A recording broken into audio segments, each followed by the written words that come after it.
قل هذه سبيلي أدعو إلى الله على بصيرة أنا ومن اتبعني وسبحان الله وما أنا من المشركين.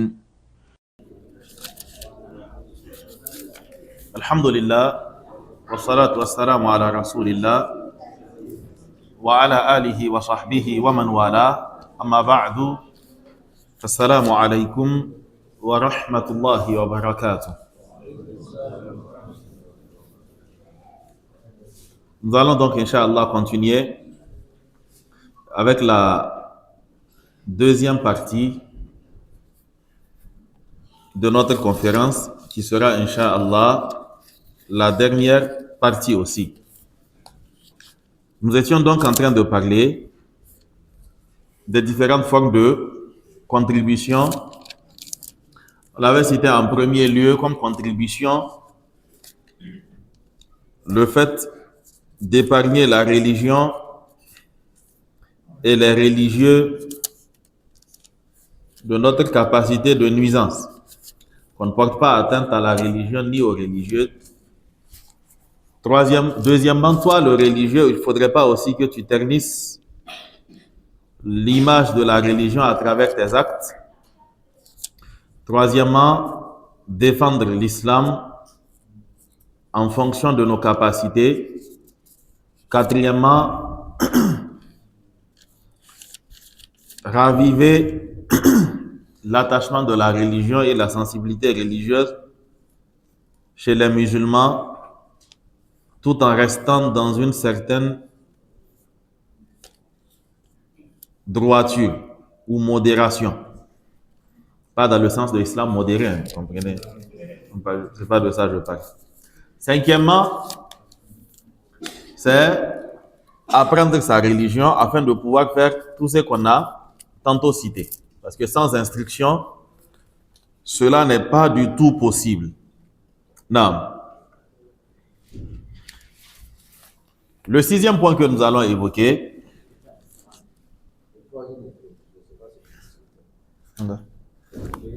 si c'est allumé. Non. Donc, le sixième élément que nous allons citer comme contribution, c'est le fait de se joindre à ceux qui s'organisent d'une manière ou d'une autre pour l'avancée de l'islam. C'est-à-dire que dans la communauté, il ne faut en aucun cas être en arrière. C'est-à-dire que tu ne peux pas être toujours cette personne qui attend de voir une affiche pour une conférence ou pour une activité et se rendre là-bas.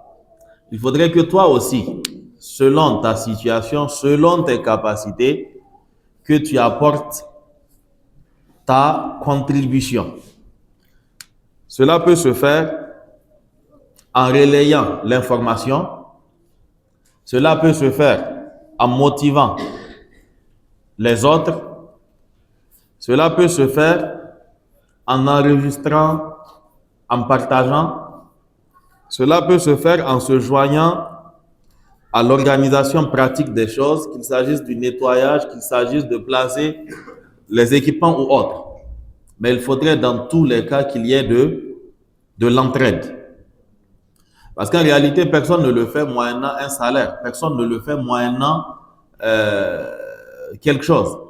Mais il s'agit tout simplement de la contribution que la personne a la capacité en fait d'apporter. Donc chacun contribue en fonction de sa situation. Et au temps du prophète sallallahu alayhi wa sallam, c'était ainsi. C'est-à-dire que tout le monde fournissait son effort à sa manière.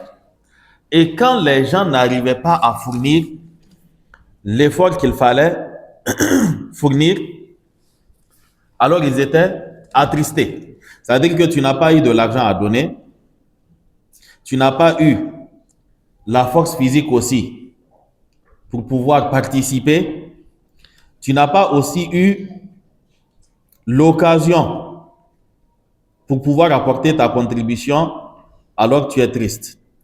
Allah subhanahu wa ta'ala il nous parle de cela en dédouanant de toute responsabilité certaines personnes. Allah nous dit ليس على الضعفاء ولا على المرضى ولا على الذين لا يجدون ما ينفقون حرج. Allah subhanahu wa ta'ala, il dit, il n'y a pas de grief contre les faibles, les malades, ainsi que ceux qui ne trouvent pas quelque chose à dépenser. Allah dit, إذا نصحوا لله ورسوله, quand ils se comportent de manière loyale et correcte envers Allah et son messager et qu'ils sont sincères dans leur attitude. Il dit Ma 'ala al-muhsinina min sabil. Il n'y a pas de reproche possible pour ceux qui concourent donc à parfaire leur adoration ou encore leur relation avec Allah subhanahu wa ta'ala. Wallahu ghafurur rahim. Et là, Allah nous parle de certaines personnes. Il y avait des gens qui avaient la force physique pour participer, d'autres ils avaient le matériel et la force physique, d'autres aussi ils n'avaient rien. Donc du coup, ils venaient chez le prophète sallallahu alayhi wa sallam pour demander est-ce qu'il y a une monture? On veut aussi participer à cet effort-là. Est-ce qu'il y a possibilité qu'on aille? Allah subhanahu wa ta'ala, il dit wala 'ala alladhina idha ma atawka litahmilahum قلت لا أجد ما أحملكم عليه.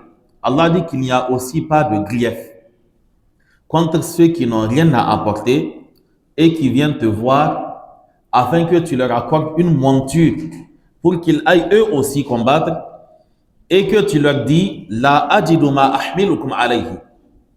Je n'ai pas une monture à vous accorder. C'est-à-dire que je n'ai pas ce qu'il faut pour vous aider. Allah dit que ces gens-là, sous l'effet de la tristesse, tawallaw, ils s'en vont, wa a'yunuhum tafidu min ad-dam. Ils s'en vont alors que leurs yeux versent des larmes, hazanan alla yajidu ma yunfiqun, parce qu'ils n'ont pas pu trouver ce qu'ils vont dépenser. Vous voyez que chacun fait son effort en fonction de sa capacité. Ceux-là, Allah dit qu'il n'y a pas de problème contre eux. Il n'a pas trouvé quelque chose à faire, il n'y a pas de problème. Mais il veut faire quelque chose. Il veut faire quelque chose, mais il n'y a tout simplement pas de possibilité pour lui. Vous voyez qu'il ne se dit pas que, bon, c'est pas grave, s'il n'y a pas de monture, je vais aller là. Allah dit que quand il ne trouve pas quelque chose à faire, tout le monde est en train de faire quelque chose, d'apporter sa contribution. Lui, il ne trouve pas quelque chose à faire. Allah dit qu'il n'y a pas de problème. Le prophète sallallahu alayhi wa sallam, il leur dit La ajidu ma ahmilukum alayhi. Je n'ai pas de monture à vous accorder.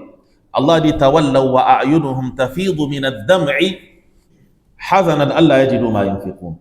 Ils s'en vont alors que leurs yeux versent des larmes parce qu'ils n'ont pas trouvé quelque chose à apporter comme contribution à la religion d'Allah subhanahu wa ta'ala. Il ne se dit pas que bon, comme il n'y a pas les...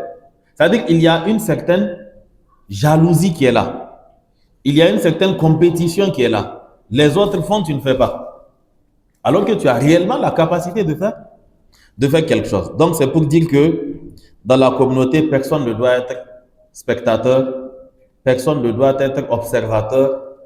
Il faudrait que chacun puisse contribuer. Et il faudrait prendre un élément qu'on a cité en compte, le cinquième, qui est l'instruction.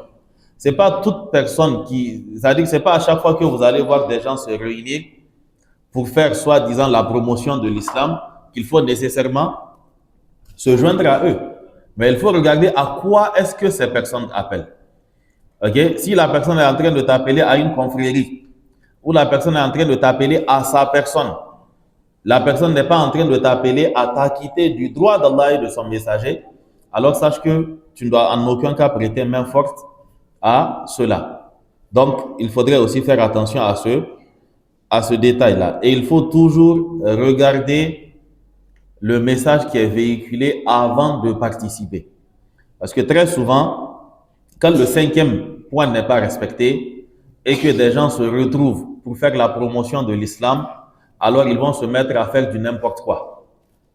Ok? Et cela concerne surtout les associations estudiantines et les associations des intellectuels. Je vous ai déjà dit que la définition d'intellectuel, je ne la connais pas. Ok? Mais je ne considère pas que ça soit un terme sain, quoi. Je considère que c'est péjoratif sous nous, nos cieux, quoi. Ok? Parce que très souvent, ce que nous avons, ce sont plus des perroquets que des intellectuels. C'est-à-dire que tout ce qu'il va restituer à son peuple, c'est ce qu'on lui a mis dans la tête. Il n'est pas capable lui-même de réfléchir, d'user de son intellect pour produire quelque chose. Il n'a pas cette capacité-là. Donc, en quoi est-ce qu'il est intellectuel? Si c'est bûcher et restituer, on est tous intellectuels. Ok? Mais si tu n'arrives pas à produire ce qu'il faut pour toi, ton contexte, c'est qu'en réalité, jusqu'à présent, ça reste. Et juste une petite sortie de route. Quand vous prenez par exemple les musulmans aujourd'hui, qu'il s'agisse de droit ou qu'il s'agisse de finance ou qu'il s'agisse de tout ce qui va dans ce sens-là, même dans les pays musulmans, ils sont incapables de penser et de structurer des institutions capables de jouer la même fonction que les institutions qui utilisent le riba fonds. Ils en sont incapables. Tu demandes à un fiscaliste ou bien à un financier de réfléchir sur un système de finance qui ne va pas utiliser le système qui va un peu se dissocier en fait de tout ce qui est capitalisme, de tout ce qui est imposition exagérée et autres. Il ne peut pas. C'est-à-dire que tout ce qu'il peut faire, c'est prendre les lois d'ailleurs, venir échanger les noms, essayer de revoir les pourcentages, ok, et certaines choses qui n'ont pas de sens, il les enlève. C'est tout ce qu'il est capable de faire. Mais réfléchir de lui-même pour proposer une chose qui est en conformité avec ses réalités, il en est incapable. Et c'est pour cela qu'à chaque fois qu'on fait des copier-coller et que cela est critiqué parce que c'est contraire à l'islam, l'excuse qu'il brandit, c'est que nous sommes dans un pays laïque. Alors que même dans les pays laïques, ils tiennent compte de ces sensibilités. Les pays qui se disent laïques, ils tiennent compte de la majorité. Ok? Sans pour autant discriminer la minorité. Vous connaissez combien de pays où il y a cette proportion d'une autre confession qui fait en sorte de ne pas piétiner les droits des minorités comme les pays musulmans? Il y en a combien? Les pays où les musulmans ont moins de 10%, les musulmans ont quel droit? Ils sont dans de perpétuelles luttes. Alors que nous, dans les pays musulmans, vous allez voir que souvent, la proportion de non-musulmans n'atteint même pas 5%. Mais le croyant, lui, il a cette retenue-là que lui impose sa religion par rapport à l'autre. Mais il ne faudrait pas aussi qu'on tombe dans le laxisme, à chaque fois brandir la laïcité.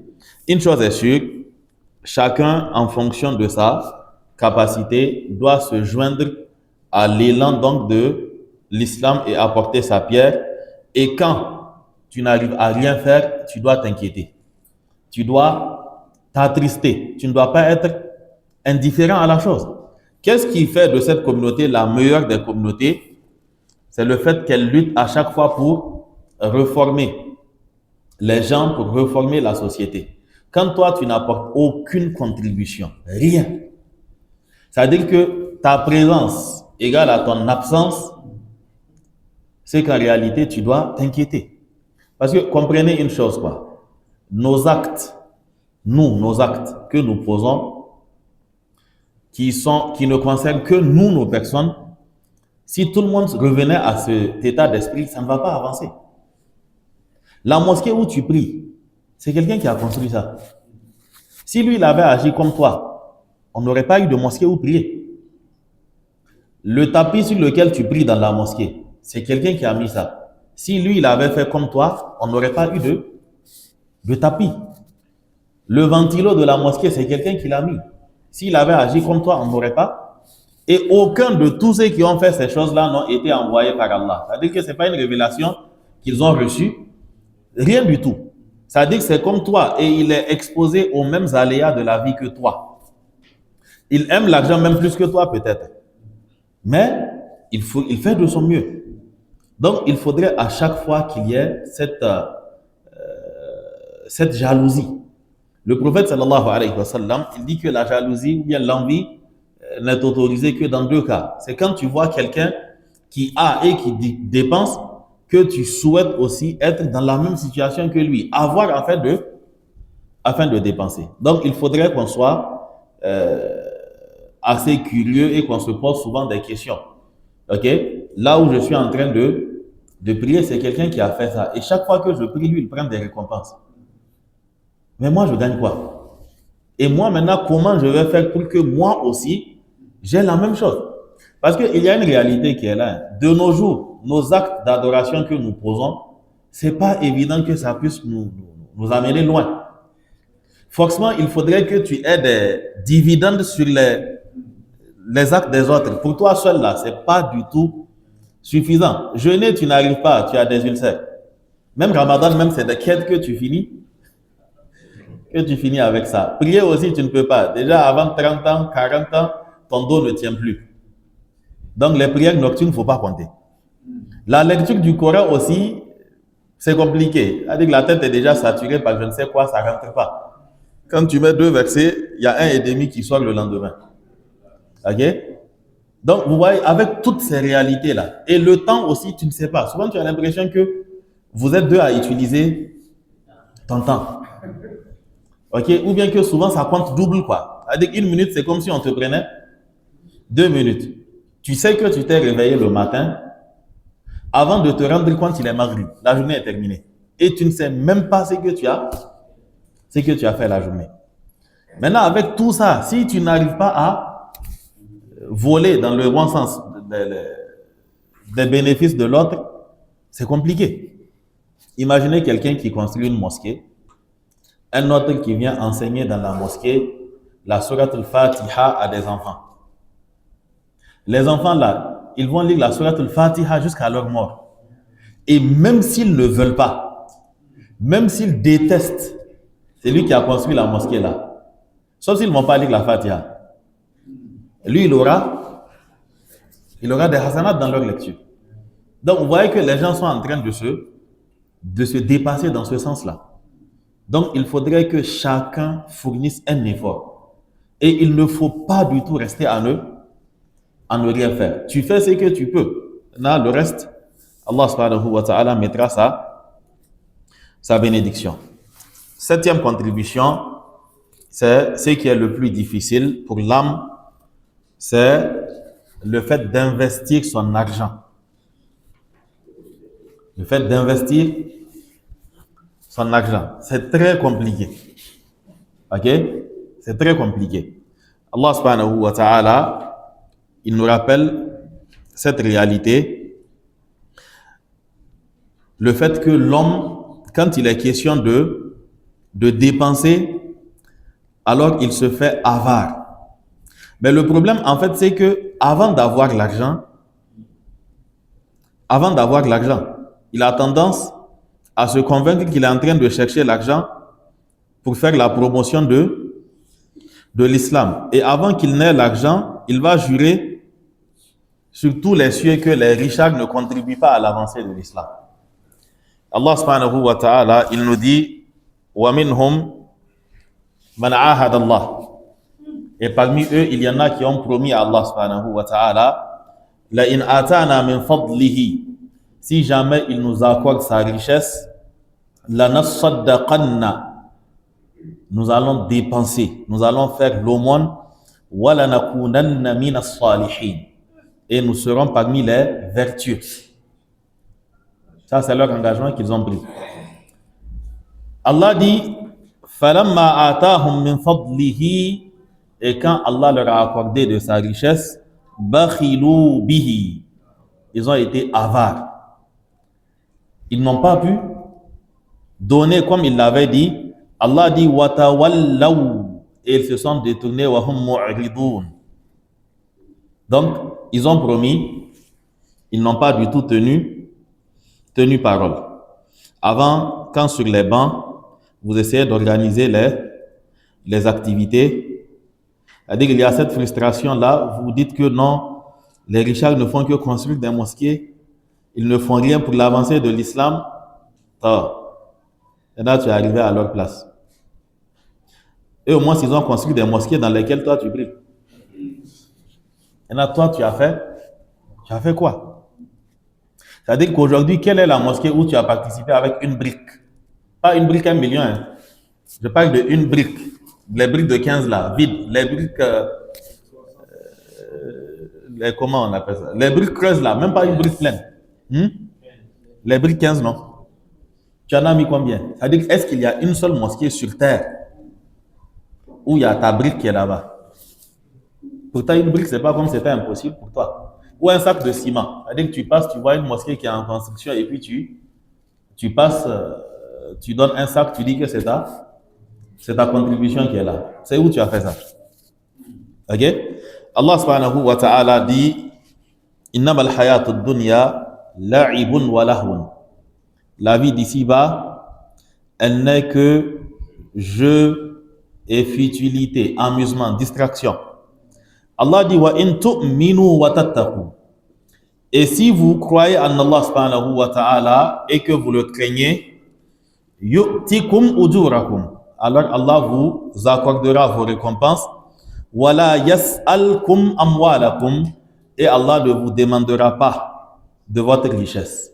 Allah n'en a pas besoin. C'est-à-dire qu'il n'a pas besoin que vous lui accordiez quoi que ce soit. Il n'est pas dans le besoin. Il n'a pas besoin de ce que tu vas donner pour que sa religion avance. Si tu le fais, c'est pour toi-même. Et quand Allah demande qu'on donne l'aumône, c'est pour nous-mêmes. C'est-à-dire Allah intervient pour le droit des démunis. C'est pas parce que l'homme, il va en profiter. Et c'est aussi parce que toi aussi, demain, tu peux te retrouver démuni. Il peut y avoir un coup d'État. C'est déjà arrivé. Et puis toi aussi, finalement, tu te retrouveras à marcher à 13 heures dans une tenue de sport en prétextant faire du footing, alors qu'il n'y a juste plus de carburant. Donc, tu peux te retrouver dans la même situation. Donc, pour cela, Allah dit dépenser. C'est-à-dire que tu ne sauras pas c'est quoi le sens de... tu ne sauras pas c'est quoi le sens de dépenser jusqu'au jour où, c'est-à-dire, la main changera de position. Quand on dit dépenser, quand c'est la main d'en haut, c'est compliqué. Mais le jour où ta main deviendra celle qui reçoit en ce moment, tu comprendras quelle est la sagesse qu'il y a dans le fait de dépenser. Ok? Vous voyez que les situations de la vie, Allah nous dit « il y a eu des changements radicaux. Et dans une société, c'est toujours comme ça. Et des gens qui étaient inaccessibles sont devenus très accessibles.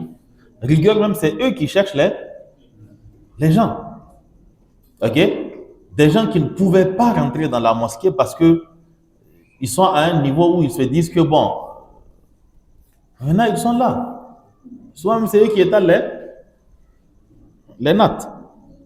Ok? Donc, comprenez très bien. Donc, Allah dit, si vous craignez Allah et que vous croyez en lui, yu'tikum ujurakum, Allah vous accordera votre récompense. Wala yas'alkum amwalakum, et il ne va rien vous demander. Tout ce qu'il va vous dire de faire, c'est pour vous-même. Si tu dépenses, c'est toi qui vas gagner.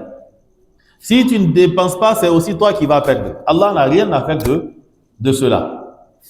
Et aussi, si tu donnes aux pauvres, c'est toi qui auras la récompense. Et c'est toi aussi qui es en train de prendre une assurance pauvreté. C'est-à-dire que dans le cas où toi maintenant tu t'appauvris, ils vont aussi t'aider. Les gens vont te renvoyer la balance vers l'ascenseur. Donc tout ça, c'est toi qui gagnes. Et c'est aussi grâce à l'aumône souvent que les cœurs des pauvres sont apaisés. Si tu es dans le quartier, à chaque fois l'occasion que tu attends, c'est que quelqu'un s'appauvrit, c'est que tu rachètes sa parcelle. Tu penses que c'est la seule chose que tu fais de bien dans le quartier. Tu n'as pas fait un forage pour les gens. Tu vois que les gens n'ont pas d'eau. Tu as la capacité de le faire. La zakat, c'est pas ton problème. La mosquée, on peut couper l'électricité. C'est pas ton problème. Maintenant, avec les compteurs cash pour, comment on appelle ça? Cash pour, pas cash pour. Les compteurs prépayés. Avec les compteurs prépayés, maintenant, dans les mosquées, souvent, tu entends tit, tit. C'est le compteur qui est en train de signaler. Tout le monde prie, hein? C'est pas un problème. Ok? Donc, tout ça, si tu le fais, c'est pour toi. Et si tu ne le fais pas, ça veut dire que les yeux des pauvres sont sur toi. Le jour où tu vas tomber. Et ce jour-là, certains vont dire Tchalama. Ça veut dire que c'est très bien fait pour. C'est très bien fait pour lui. Ok? Et les gens seront toujours là à te vouloir du mal. Donc, Wala yas'alkum amwalakum, Allah ne vous demandera pas de vos biens, mais c'est plutôt vous qui allez en profiter. Si vous le faites donc, c'est pas pour Allah subhanahu wa ta'ala, c'est pour vos pères et c'est aussi pour que vous-même vous puissiez en profiter un de ces jours si la situation l'exige. Donc Allah dit Wala yas'alkum amwalakum et Allah ne vous demandera pas vos biens. Et Allah dit In yas'alkumuha. Et si jamais une situation se présente où il vous est demandé de dépenser, pas pour Allah, mais pour vous-même, Allah dit Fayuhfikum tabkhalu. Alors vous devenez avare. Wa yukhrij adghanakum. Et Allah fait sortir votre haine. C'est-à-dire qu'il y a le dédain qui apparaît automatiquement. Allah dit Ha antum. Vous voici haula'i. Voici donc à présent, tud'auna, vous êtes appelés litunfiqu fi sabilillah, afin de dépenser sur la voie d'Allah subhanahu wa ta'ala. Allah dit faminkum man yabkhal, et parmi vous, il y en aura qui se feront avares. Wa man yabkhal, attention. Ok? Donc Allah dit Faminkum man yabkhal, il y en a parmi vous qui se feront avares. Wa man yabkhal, et quiconque se fait avare, Allah subhanahu wa ta'ala dit fa innama yabkhalu an nafsi. Alors son avarice, c'est contre sa propre personne. Wallahu al-ghaniyyu, parce que Allah subhanahu wa ta'ala, il se suffit à lui-même. Quand tu t'es fait avare, tu penses que tu as refusé quoi à qui? Tu t'es refusé toi-même du bien. Wallahu al-ghaniyyu, parce que Allah, il se suffit à lui-même. Wa antumul fuqara, et ce sont vous qui êtes donc les démunis. Allah dit wa in tatawallaw, et si jamais vous vous détournez, yastabdil qawman ghayrakum, alors Allah vous remplacera. C'est un shart et son jawab. Wa in tatawallaw, le in adatu shartin, tatawallaw mudari'un majzum alamatu jazmihi. Wa in tatawallaw, alamatu jazmihi c'est quoi? Hadfun nun. Allah dit yastabdil. Pourquoi il est majzum? C'est le jawab shart. Wa in tatawallaw yastabdil qawman ghayrakum. Donc vous avez le adat, le shart et le jawab shart. Et si jamais vous vous détournez, yastabdil qawman ghayrakum, alors Allah vous remplacera par d'autres personnes. Thumma la yakunu amthalakum. Dans le hadith de Abu Hurairah radiyallahu anhu, un homme lui a posé la question au prophète sallallahu alayhi wa sallam. Qui sont ces personnes-là par lesquelles Allah va nous remplacer si nous nous détournons de sa religion? Ils ont posé la question au prophète sallallahu alayhi wa sallam. Les mufassiroun disent que ce verset ne s'adresse pas aux compagnons parce que ça ne va jamais arriver. Ils ne vont jamais se détourner. Mais c'est un verset qui s'adresse à ceux qui viendront après, si jamais ils se détournent. Donc, ils ont posé la question au prophète sallallahu alayhi wa sallam, qui sont ces personnes qu'Allah mettra à leur place si jamais ils se détournent. Le prophète sallallahu alayhi wa sallam, Salman al-Farisi, était à côté de lui. Et le prophète désigna Salman al-Farisi en l'attrapant. Al-Farisi, donc c'est un Perse. Ok? Le prophète sallallahu alayhi wa sallam, il dit qu'Allah vous remplacera par des gens comme lui. Il dit لو كان الإيمان بالثريا لتناوله رجال من فارس. Parce que sachez que même si la foi était aussi éloignée que Athuraya. Athuraya, c'est un groupe d'étoiles, c'est une constellation qu'on appelle Athuraya. Donc c'est carrément dans le ciel. لو كان الإيمان بالثريا, si la foi se trouvait au niveau de Thuraya, لتناوله رجال من فارس, alors des gens de Faris vont aller la chercher là-bas. C'est-à-dire, même si vous vous détournez, sachez qu'il y a des gens qui sont déterminés. Et c'est ce qui arrive très souvent. Vous allez voir que, je ne vais pas citer le nom de pays, je vais citer une localité. Vous prenez les gens du Maghreb. Quand ils se retrouvent dans certains pays occidentaux, souvent ce sont les occidentaux qui deviennent les musulmans, parce que eux, quand ils sont partis, il y avait de la gêne à manifester leur foi. Donc, maintenant, qui sont ceux qui deviennent les musulmans? Ce sont des occidentaux aux yeux bleus, rien à voir avec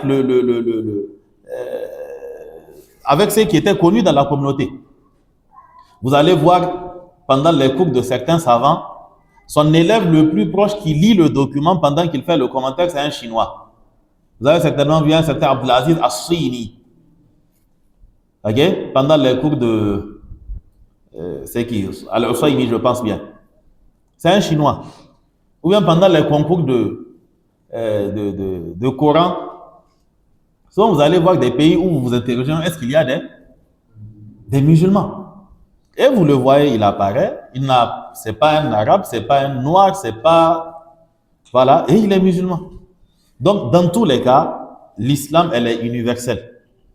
Et donc, si vous laissez tomber, Allah va vous remplacer. Ça peut être par des pygmées, ça peut être par des... Dans tous les cas, la religion d'Allah subhanahu wa ta'ala, elle arrivera à bon port avec ou sans nous. Il s'agit tout simplement de l'arche de Noé, de l'arche de Nuh. Ok? Tu montes, tu es sauvé. Tu ne montes pas, tu seras perdu. C'est ton problème si tu ne montes pas. Non. Donc, le 7e point, c'est le fait de dépenser c'est le fait de dépenser donc de ses biens. Quand on dit de dépenser de ses biens, là, il n'est pas dit que tu dois être riche. Ok? Il n'est pas dit que tu dois être un millionnaire, un milliardaire. Malla yashkur al-qalila fala yashkur al-kathira. C'est lui qui n'est pas reconnaissant quand il a peu. Quand il aura beaucoup aussi, il ne pourra pas. Tu penses que si dans 1000 francs, tu n'as pas pu donner 25 francs, le jour où tu auras 1 million, tu peux donner 25 000? Ça ne marche pas. Ton attachement à l'argent évolue en fonction de ce que tu as. C'est-à-dire que c'est que 25 francs représentent pour toi dans 1000 francs. C'est ce que quand tu auras 1 million là, les 25 000, c'est ce que ça va représenter pour toi. C'est parce que maintenant, tu n'as rien que 25, tu considères que voilà. Mais en réalité, on évolue avec ça. Donc, si tu n'as pas pu donner 25 dans 1000 francs, quand tu auras 1 million, ce n'est pas évident de donner 25 000. Parce que dès que tu enlèves 1 franc dans 1 million, tu n'as plus 1 million. Donc, tu vas faire tes calculs, tu vas faire ceci et cela, et finalement, tu vas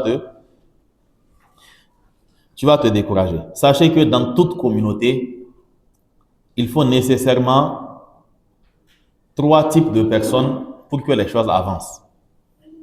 Il faut qu'il y ait le savant. C'est lui qui motive, c'est lui qui montre le chemin, c'est lui qui présente l'idéal vers lequel les gens doivent aspirer. Il faut nécessairement qu'il y ait des bailleurs, des gens qui vont mettre leurs biens. Et il faut nécessairement qu'il y ait des bras valides, des gens qui vont utiliser ce bien-là pour faire en sorte que les gens arrivent à l'idéal. Et nécessairement, il faut être d'une de ces catégories. Si ce n'est pas toi qui indique le chemin, si ce n'est pas toi qui donne l'argent, il faudrait au moins que tu sois de ceux qui vont transformer la chose. Et ça, c'est fondamental. Mais il faudrait que toutes ces catégories aussi fassent la chose avec une bonne intention, parce que le prophète sallallahu alayhi wa sallam, il nous dit que les premières personnes qui seront jetées dans le feu, ce sont 3 personnes. Le savant, le richard et le guerrier. Parce que eux tous, ils ont fait pour qu'on dise qu'ils sont. Ok? Qu'Allah subhanahu wa ta'ala nous préserve de cela. Donc, dépenser l'argent, c'est en fonction des moyens. Si tu as 100 francs, tu donnes. Si tu as 1000 francs, tu donnes. Ok? Mais il ne faut jamais laisser une œuvre de bien se réaliser sous tes yeux sans que tu n'aies à contribuer, ne serait-ce qu'avec de l'encouragement ou encore avec une brique ou encore avec un sac de ciment ou encore, mais quelque chose. Ok? Ils sont en train de refaire les tapis d'une mosquée. Va acheter ta petite boîte de colle de Nescafé. Tu viens, tu dis on n'a qu'à mettre ça avant de coller. Ça, c'est ta contribution c'est ta contribution qui est là. Tu n'as rien à faire, ça veut dire que tu n'as rien à donner. Tu transportes quelque chose. Mais dans tous les cas, il faut que tu laisses ton empreinte là-bas. Si tu ne le fais pas, tu sortiras perdant de toutes les situations de la vie. Non. Et je précise cela. Je ne vous ai pas dit de venir me donner quelque chose. Je ne m'adressais ni à moi, ni à nos activités. Non. Non. Donc, il s'agit à chacun de voir le contexte où il vit. Dans la mosquée où tu pries, qu'est-ce qui manque? Dans la mosquée où tu pries, est-ce que tu ne peux pas prendre un oustaz à qui tu vas promettre peut-être juste son transport, 25 000, 35 000 le mois, et il ne demande rien aux enfants, tu lui dis que ce que tu veux, c'est qu'il accorde 2 séances aux enfants dans la mosquée. Il va les enseigner. Ou bien les grandes personnes. Ou encore les jeunes dans la mosquée. C'est-à-dire ces genres d'initiatives-là. Une zone où tu sais qu'il n'y a personne pour s'acquitter de la chose, tu trouves une personne, tu le mets là-bas, tu lui verses quelque chose. Parce que dans tous les cas, les 25 000 là, si tu ne donnes pas ça là-bas, tu vas donner ça ailleurs. Ok? C'est-à-dire que Allah, par sa sagesse, il fait en sorte qu'il y a une logique que tous les salariés ont certainement découvert ou qu'ils sont en train de découvrir, par exemple. Si tu as 100 000 comme salaire, tu auras des dépenses de 100 000. Quand ton salaire ira à 500 000, ça sera toujours la même chose. Dans tous les cas, la fin du mois sera toujours loin. Ok? C'est-à-dire que tu as dépensé, tu n'as pas dépensé. Un frère disait que l'argent, c'est comme de la glace. Tu as bu, tu n'as pas bu, ça va fondre. Dans tous les cas, ça va partir. Ok? Donc, il faudrait à chaque fois avoir une part de ton salaire, même si c'est 1000 francs, même si c'est 5000, dans ce que tu as là, il faut que la religion ait sa part. Nécessairement. Regardez ceux qui sont dans le faux, comment ils se sacrifient. Et le problème, c'est que nous, ce n'est pas les moyens qui nous manquent, hein. C'est le sens de l'organisation. Certains, ceux qui ont travaillé avec les associations caritatives qui sont des pays du Golfe ou autres, qui prennent en charge souvent nos orphelins ici. Vous savez comment ça marche? Ils ne connaissent pas l'orphelin. Ils demandent combien il faut le mois pour prendre en charge un orphelin. Le montant lui est communiqué. S'il peut, il envoie le montant. S'il ne peut pas, il voit un de ses cousins, un de ses amis, il lui dit que bon, dans tel pays de l'Afrique, il y a des orphelins, qu'on essaye de voir ce qu'on peut faire. Ils vont contribuer des miettes. Ils vont récolter ça, ils envoient. C'est aussi banal que ça. Hein. Ceux qu'on a ici, c'est-à-dire les associations, c'est comme ça fonctionne. Souvent, ce ne sont pas les gouvernements qui les financent. Ce sont des salariés. Comment vous appelez prise en charge, c'est ça, non? Kafara. Ok? Ce sont des prises en charge. C'est-à-dire qu'il ne connaît pas la personne, il n'a aucun lien avec lui, mais lui, il a décidé de contribuer aussi pour la communauté. Donc, il s'organise. Nous sommes capables de nous organiser. Nous sommes capables de nous organiser. Mais le problème, on est mort de l'intérieur. C'est-à-dire que on est improductif. On ne peut rien accoucher. On ne peut rien on ne peut rien réaliser. Ok? C'est-à-dire que rien ne peut sortir. Parce que déjà, il y a cet esprit fataliste, il y a cet esprit pessimiste, il y a cet esprit qui a été apeuré par là, qui est à chaque fois effrayé face aux défis. Combien sont capables de prendre en charge des orphelins, mais qu'ils ne le feront jamais, et ils vont mourir comme ça? Combien sont capables, s'ils le veulent, de construire une mosquée dans leur village, même si c'est en banco? Ils ne vont pas le faire. En fait, souvent, c'est l'idée même qui ne va jamais nous venir à l'esprit, à plus forte raison, voir qu'est-ce qu'on peut réaliser. Combien sont capables de réaliser dans leur quartier quelque chose qui a du sens? Ils ne vont jamais le faire. Parce qu'on n'est pas organisé et on ne se rappelle pas aussi très souvent à l'ordre, on ne se donne pas des idées. Nous prions Allah subhanahu wa ta'ala que cela change dans la communauté. Non. Le 8e élément, pour aller rapidement, c'est le fait de faire avancer l'islam en fonction du rang qu'Allah t'a accordé, en fonction de là où Allah t'a placé dans la société. Tu es un directeur, tu es un responsable, là où tu es, fais en sorte que l'islam profite de ta situation. Ne reste pas dans cette logique de on est dans une école, dans un pays laïque. Tu es le directeur d'une école, joue ta partition là-bas. Tu n'as pas à forcer les gens pour qu'ils fassent quelque chose. Mais ceux qui veulent faire, aide-les à faire. Ceux qui veulent faire, aide-les à faire. S'ils viennent te dire qu'ils veulent trouver une possibilité de prier à tel endroit de l'école, à quoi que leur la chose? En quoi c'est contraire à la laïcité? On est dans un pays musulman. Quand tu peux faire quelque chose, tu le fais. Dans ton ministère ou dans la direction où tu es, il y a lieu de faire une petite mosquée, tu fais là. Tu fais la petite mosquée. Parce que dans tous les cas, ces choses-là, ce sont des éléments qui contribuent à la stabilité dans ton service. Qu'est-ce qui fait que, de nos jours, la fonction publique et tout ce qui est institution où il y a des papiers, qu'est-ce qui fait qu'il y a la corruption? C'est parce qu'on a dissocié le quotidien du religieux. On a dissocié les deux. Qu'est-ce qui va l'empêcher de prendre un pot de vin? Qu'est-ce qui va l'empêcher d'en donner? Qu'est-ce qui va l'empêcher de léser quelqu'un parce que la personne ne lui a rien donné? Il n'y a pas de conscience religieuse.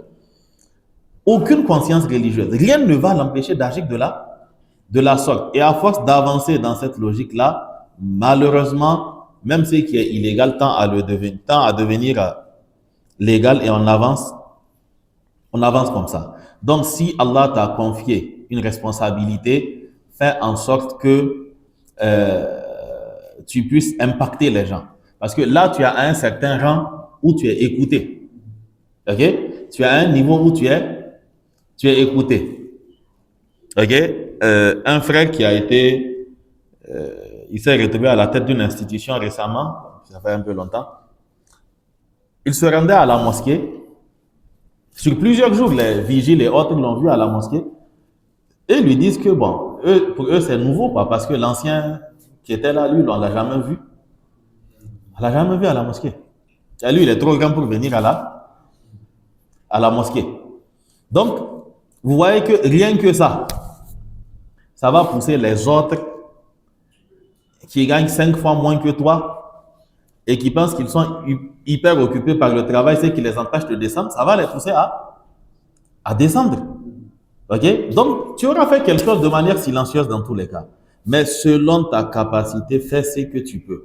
Allah subhanahu wa ta'ala, en nous parlant de ce qui a été dit à Qarun, Allah dit وَابْتَغِ فِي مَا أَتَاكَ اللَّهُ الدَّارَ الْآخِرَةَ وَلَا تَنْسَ نَصِيبَكَ مِنَ الدُّنْيَا وَأَحْسِنْ كَمَا أَحْسَنَ اللَّهُ إِلَيْكَ. Ce sont les trois piliers que toute personne à qui Allah a accordé le pouvoir ou l'argent ou encore une certaine capacité dans une société, ce sont les trois piliers de sa réussite.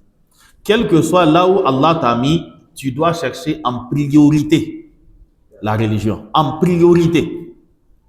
En priorité. وَابْتَغِ فِي مَا أَتَاكَ اللَّهُ الدَّارَ الْآخِرَةَ. Dans ce qu'Allah t'a accordé, recherche l'au-delà. وَلَا تَنْسَ نَصِيبَكَ مِنَ الدُّنْيَا. Et n'oublie pas de prendre ta part de la vie d'ici-bas. Il n'y a pas de mal à se faire du bien. Ok? Tu jouis de la vie d'ici-bas dans les limites de ce qui est licite. Ok? Dans les limites de ce qui est licite. Mais tu dois rechercher en priorité la vie d'ici-bas. وَلَا تَنْسَ نَصِيبَكَ مِنَ الدُّنْيَا. N'oublie pas de profiter, ok? De prendre ta part dans la vie d'ici-bas. Allah dit وَأَحْسِنْ كَمَا أَحْسَنَ اللَّهُ إِلَيْكَ. Et rappelle-toi de faire du bien aux gens comme Allah t'a fait du bien en t'accordant cette responsabilité. Il faut toujours avoir cela en tête. Je suis là, c'est l'au-delà, je cherche en priorité. Et je vais aussi profiter de mon salaire naturellement.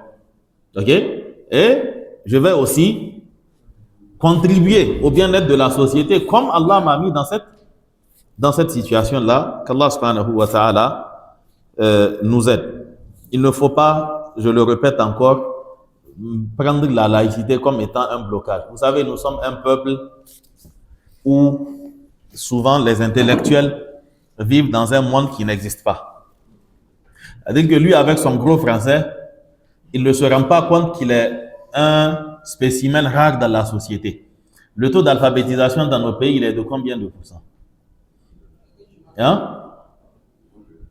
Il est moins de 27. Moins de 27, ça c'est dans les villes peut-être qu'on ira jusqu'à ce niveau. Mais vous avez, nous au Niger, quelqu'un peut naître et mourir à plus de 90 ans sans jamais que son nom ne figure sur un quelconque papier. C'est-à-dire même acte de naissance, il n'a pas. Donc le petit monde des intellectuels, là, en réalité, c'est pour vous. Hein. C'est-à-dire que ça n'existe pas. C'est pas un monde qui est réel. Dehors est carrément différent. Vous ne voyez pas que quand la personne atteint un certain niveau d'intellect, dans son quartier, elle est bizarre. Bizarre. Personne ne le comprend. C'est-à-dire qu'il est seul dans son petit monde. Donc souvent, il ne faut pas se mettre dans la tête de laïcité. La vie réelle, là, ça se passe dehors. C'est pas dans ton bureau ou ailleurs, quoi. La vie réelle, là, c'est dans le quartier, ça se passe, quoi. Ok? Donc, il ne faut pas qu'on se mette des blocages là où il n'y en a pas. Allah, il faut à chaque fois quand tu penses au fait que le Niger soit un pays laïque, il faut toujours t'imaginer devant Allah en train de lui expliquer que nous sommes à plus de 90%, mais c'est un pays laïque. Voilà, donc je ne pouvais pas permettre à une femme de se voiler. C'est un pays laïque. Si tu penses que l'excuse là va tenir, va devant Allah avec ça. Il y a aujourd'hui des responsables d'écoles, des responsables de certains domaines de l'éducation qui sont tentés d'interdire le voile à l'école. Tu te demandes en quoi ça les dérange. En quoi ça les dérange? C'est-à-dire, c'est quoi ton problème? Hein? Non, ils n'ont qu'à prétexter ce qu'ils veulent. La tricherie, lui-même, il est arrivé là-bas comment? Ok? La tricherie, c'est pas le fait de se dénuder qui va l'empêcher. Ok?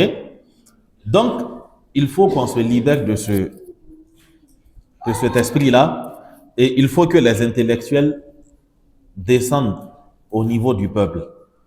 Okay? Quand je dis qu'il faut que les intellectuels descendent au niveau du peuple, c'est-à-dire il y a une cassure dans nos sociétés. Il y a une cassure, sur tous les plans, même sur le plan religieux.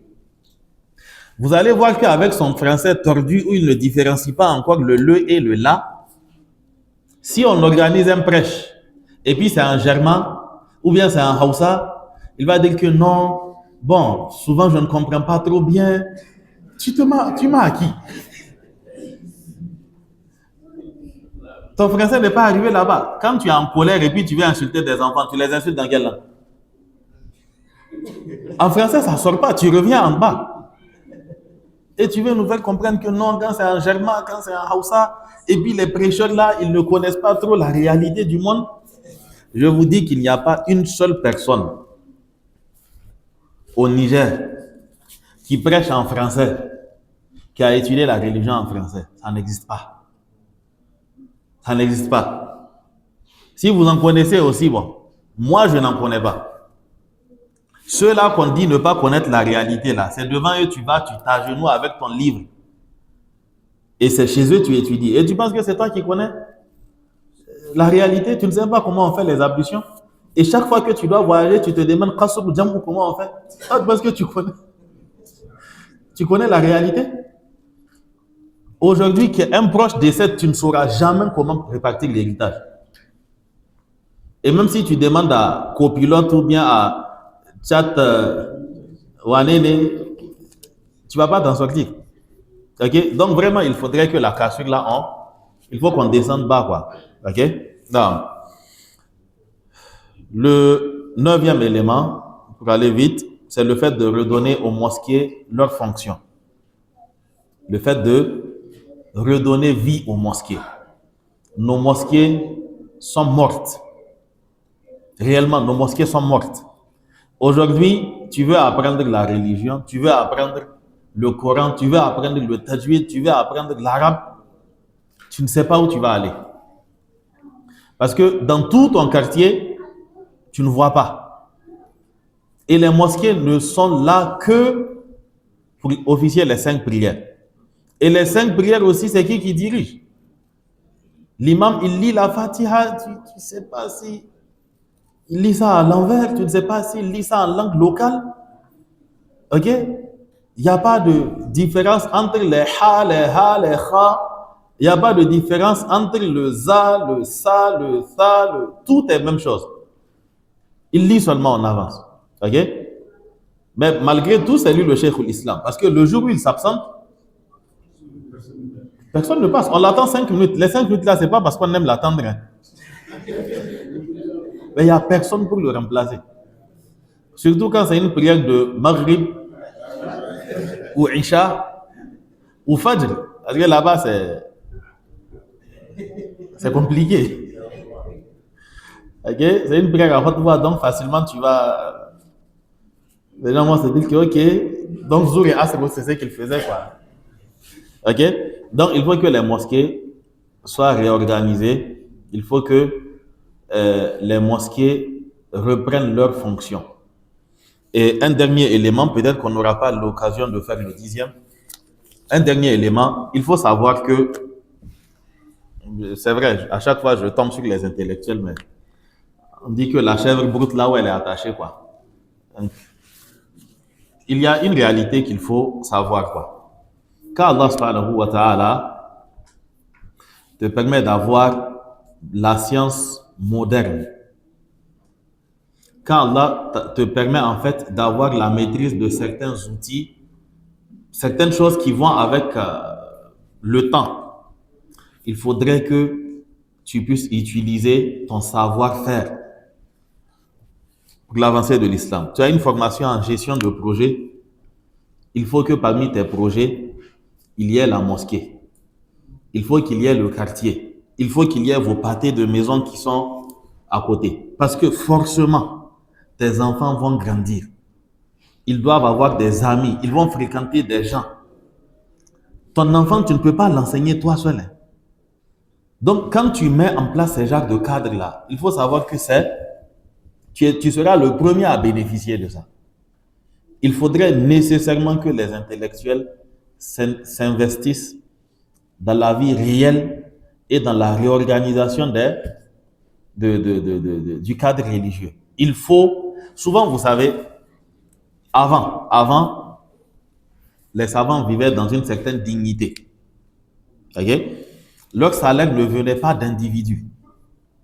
Mais pour le fait qu'ils ont décidé de mettre de côté leurs activités comment on dit ça, leurs activités dans le sens de commerce et autres, quoi. Alors, c'était le Baytul Mal qui gérait.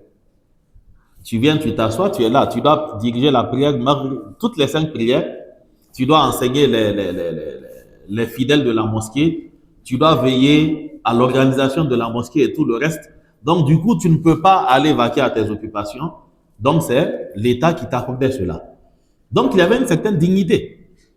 Quand Abou Bakr a été nommé calife, il s'est réveillé le matin, il partait faire ses affaires.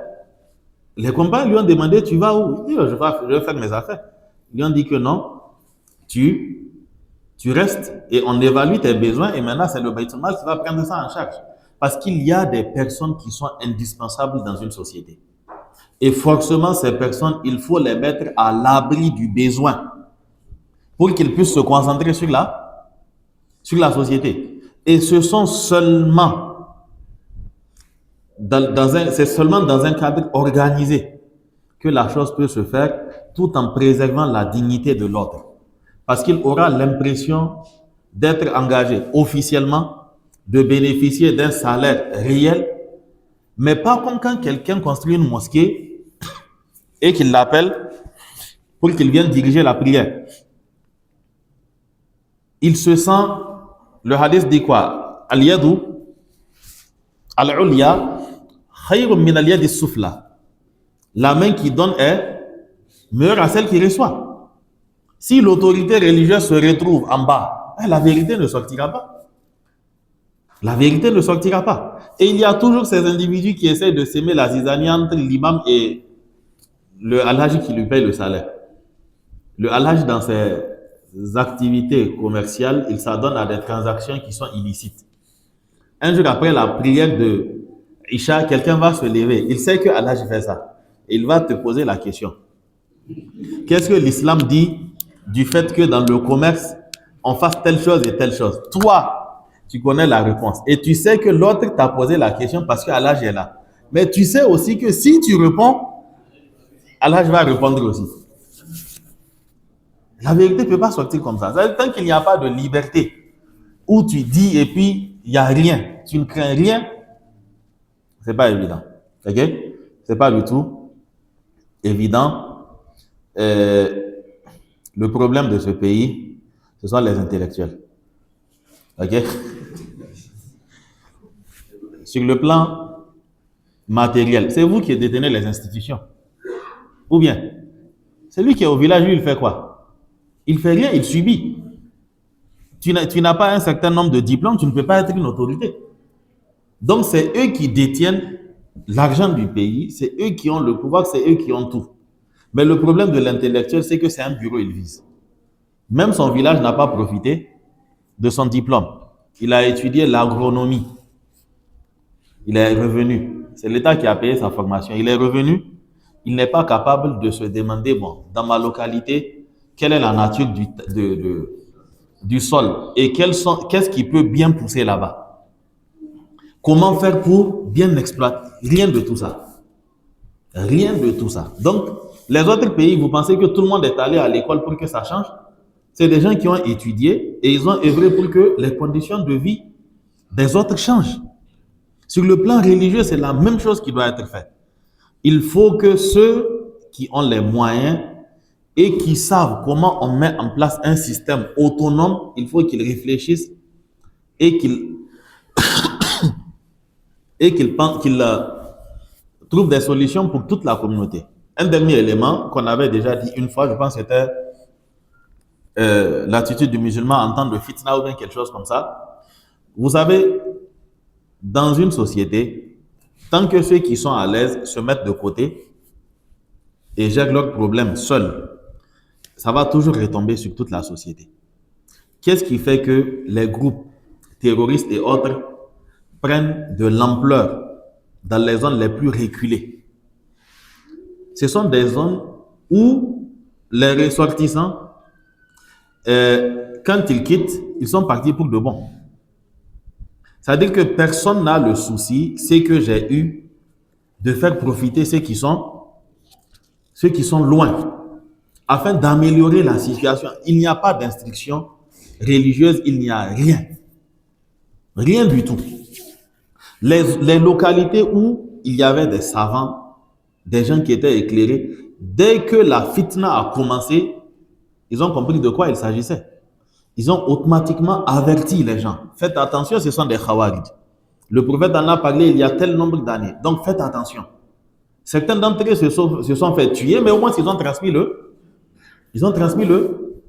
message. Donc on fasse très attention tant qu'il n'y a pas d'organisation, on court à notre perte et on court aussi à notre autodestruction. Qu'Allah subhanahu wa ta'ala nous aide. Le dernier point, Allah subhanahu wa ta'ala nous dit وَالَّذِينَ جَاهَدُوا فِينَا لَنَهْدِيَنَّهُمْ سُبُلَنَا. Et quant à ceux qui fournissent des efforts sur notre voie, nous allons certainement leur indiquer, les guider vers le chemin droit. Qu'Allah subhanahu wa ta'ala nous guide sur le chemin droit. Qu'Allah nous pardonne pour nos insuffisances. Qu'Allah améliore nos états. Et qu'Allah subhanahu wa ta'ala fasse triompher sa parole. Qu'Allah nous guide et qu'Allah nous mette parmi ceux qui montrent la guidée aux gens. Qu'Allah ne nous égare pas après la guidée.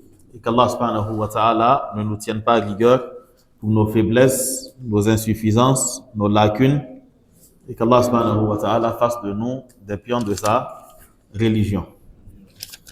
Une question, qu'en est-il pour l'éducation des enfants? Je pense que la fois passée, on en a parlé. L'éducation des enfants, c'est un sujet assez complexe. Peut-être que ça fera l'objet d'une future conférence, Inch'Allah. Sinon, c'est assez large. Je pense que l'un des derniers éléments qu'on avait souligné l'autre fois, c'est que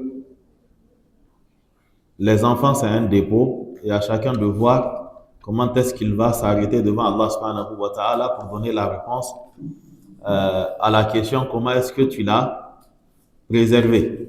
On reviendra sur ça, Inch'Allah, peut-être à une prochaine conférence. Assalamu alaikum. Alaykum assalam. Qu'en est-il de considérer que la dépense faite pour prendre en charge sa propre famille suffit comme sadaqa?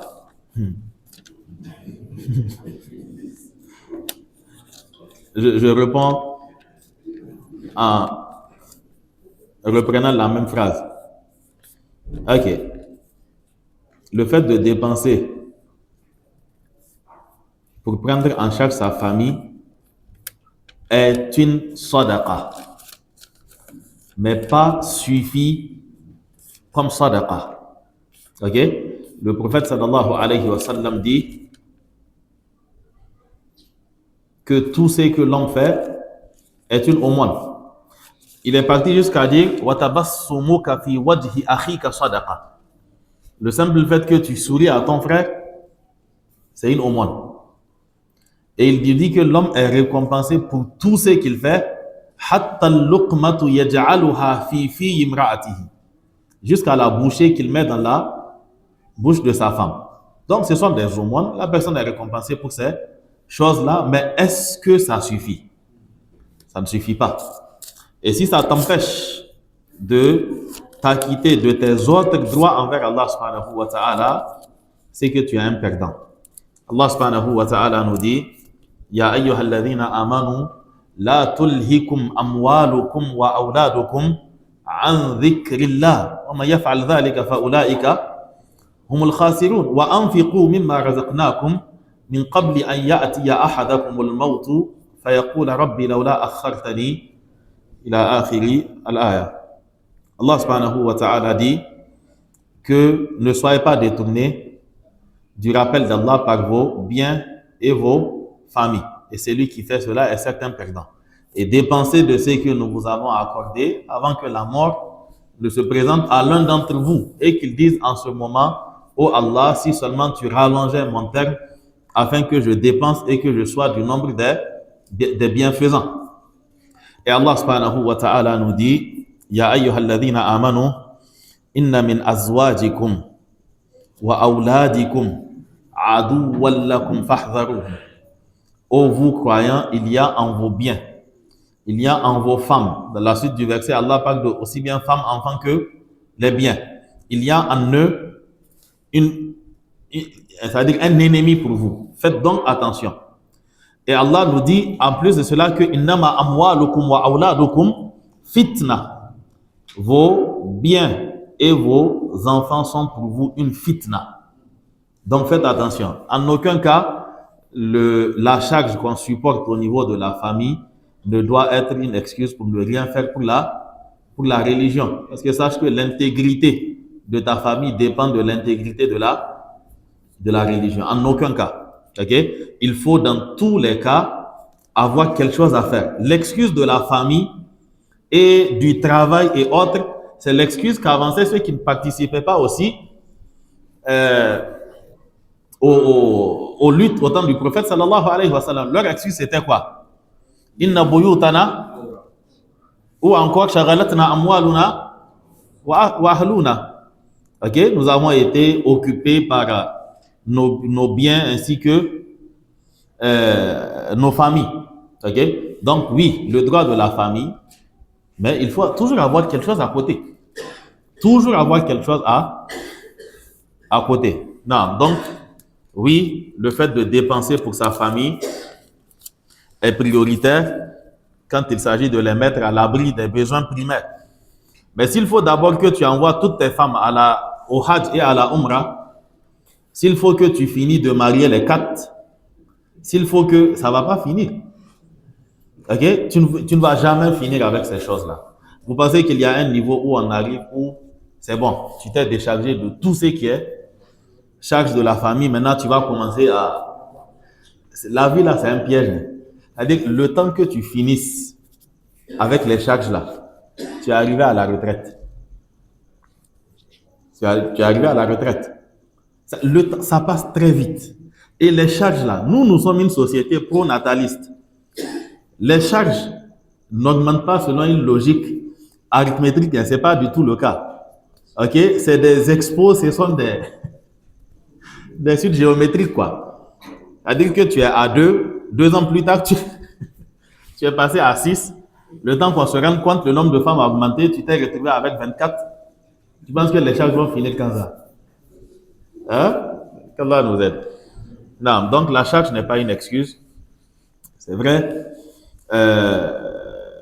Il y a son poids qui est là, mais dans tous les cas, il faut que tu aies du temps de l'énergie et aussi quelque chose à donner à la religion. Un dernier élément, nos conditions actuelles de vie sont de loin meilleures que les conditions de vie au temps des compagnons. C'est même pas à comparer. C'est même pas à comparer. Ici, on se lève pour retourner à la maison. Personne ne va aller à pied. Je suppose. Si la personne part à pied, c'est qu'on l'a déclaré diabétique. Donc, c'est pour brûler le sucre, le temps d'arriver à la maison peut-être. Ok? Mais à la Zamalahiya, personne ne va aller à pied. Autant des compagnons, vous pensez qu'ils se déplaçaient comment? À la bataille de Badr, un des compagnons dit « Walaqad ra'aytuna » Je nous ai vus dans cette situation-là. Et il n'y avait personne qui était à dos de cheval en dehors d'un tel, un tel et un tel.